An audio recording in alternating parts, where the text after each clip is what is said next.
Sekitar 20 rumah, ada yang sudah pakai semen ya, salah satunya yang ini.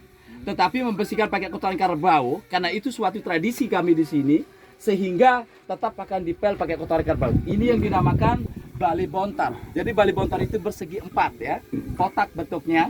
Ya, jadi lebih dari 3 kamar kalau yang bali kotak ini. Ya, kalau zaman dulu ya lebih berada dari segi ekonomi. Kemudian kalau bali tani itu merupakan khas dari bangunan rumah kami, itu ciri khasnya ya. Dan tetapi semua bangunannya rendah, itu filosofinya ketika masuk menunduk, menghormati dari pemilik rumah, respect. Ya, kalau ini bali bontar, sedangkan yang ini bali adat Gunung Rate. Ya, dinamakan bali adat Gunung Rate karena dari atas merata ke bawah. Begitu. Tetapi untuk sebutannya berapa rumah, semua rumah di sini bali tani. Bali itu rumah, sedangkan kalau tani pekerjaan, karena kami semua sebagai petani.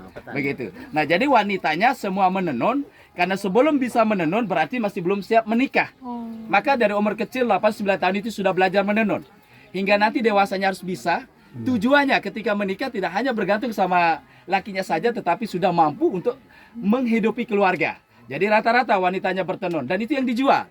Tapi menjualnya hanya di sini saja Bapak dan Ibu. Ketika ada pengunjung langsung membelinya di tempat kerajinan. Dan bahan bahannya kapas sama pewarnaan menggunakan warna alam, daun-daunan. Di sini ada songket ya, ada songket, kemudian ada bed cover juga, ada bahan baju dan ada sarung gitu. Nanti saya arahkan juga, tapi kita masuk ke salah satu rumah warga dulu. Bapak dan Ibu, maaf ya, hati-hati kepala karena ini pendek. Untuk saya pendek. Dan sekarang ini kita sudah di paling tinggi puncak dari kampung adat kami. Ya, ini tidak terasa kita sudah sampai di paling tinggi. Kemudian untuk benang, ini benang kapas yang dipintal sendiri. Kemudian bahannya juga tanam sendiri dari kapas. Oh, kapuk ya? Kapas Pak. Oh, kapas. Beda dari kapuk ya. Jadi kapuk itu tidak diproduksi jadi benang, tapi kapas yang diproduksi jadi benang. Ini yang pewarnaan menggunakan pewarna serabut kelapa. Ya, kulit apa serabutnya itu yang diperas dan direndam warna coklat, tapi ini masih belum sempurna untuk pewarnaannya, baru permulaan gitu. Sedangkan ini langsung warna dasar benang, masih belum dikasih warna.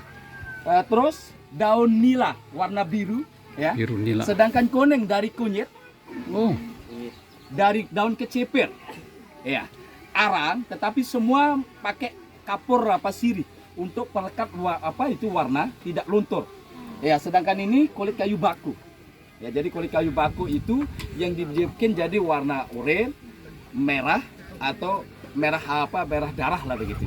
Nah, jadi semua diproses secara tradisional. Dari dulu sampai sekarang secara tradisional tanpa bantuan mesin, orang tua kami di sini menggunakan pewarna-pewarna alam.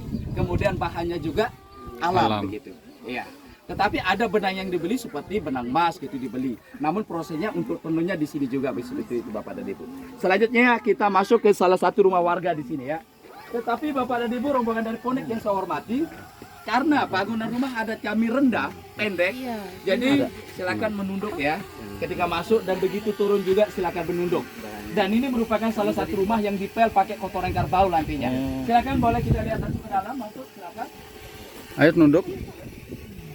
Masuk aja Saya Pak. memang masih nunduk Pak. Saya tinggal di sini Pak. Masuk Oh, aja. iya, Masuk. assalamualaikum. Waalaikumsalam. Ya, silakan Pak.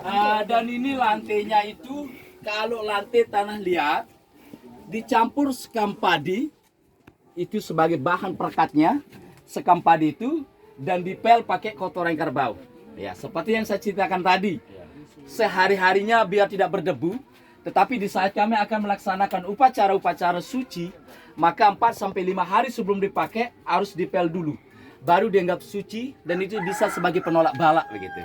Ya, karena ada Hindunya, ada animismenya, dan Islam agama itu kolaborasi seperti itu. Ya. Dan di sini tempat menerima tamu, kemudian dipakai tempat tidur untuk orang tua. Di sini Pak. Benar Pak. Menerima tamu secara lesehan, kemudian tidur hanya pakai tikar saja, tidak pakai kasur seperti ini untuk tikar pandan buat tidur, nganyam sendiri. Dan amben seperti ini bisa tempat bapak atau bisa untuk anak lakinya yang sudah bujangan begitu.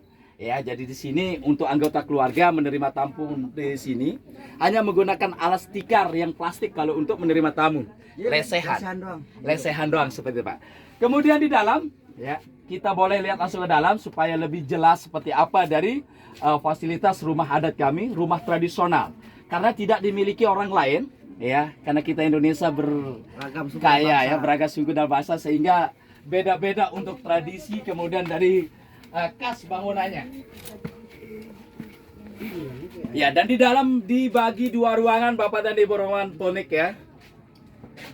Dibagi dua ruangan, yang ini ruangan untuk melahirkan. Ya.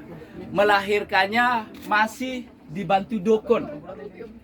Dukun yang datang rumah pasien, kemudian setiap rumah pasti ada. Ya, pasti ada dan tidak setiap tahun dipakai. Karena tidak setiap tahun ada yang melahirkan, bisa tempat ibadah misalkan kalau tidak ke masjid.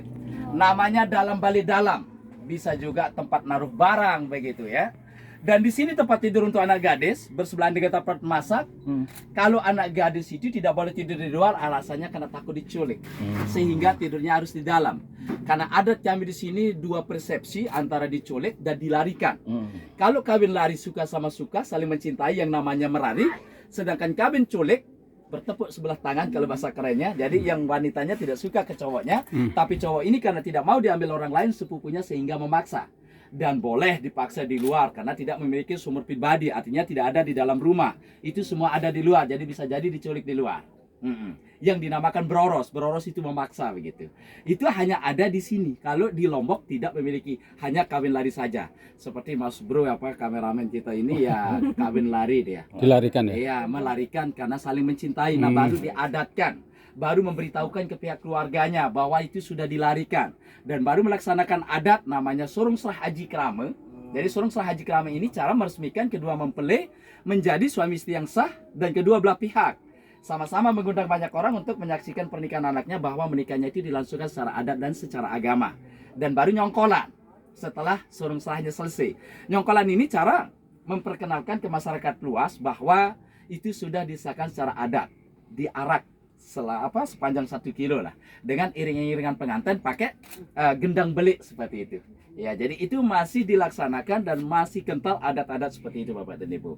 Namun wanitanya diharuskan bisa bertenun lah sebelum menikah. Maka umur kecil 8-9 tahun sudah belajar menenun hingga nanti dewasanya harus bisa. Tujuannya tidak hanya bergantung hidup sama lakinya saja. Dan semua bahan benangnya kapas dan peralatannya juga tradisional, tidak pakai mesin. Jadi namanya sesesek. Nanti kita bisa lihat.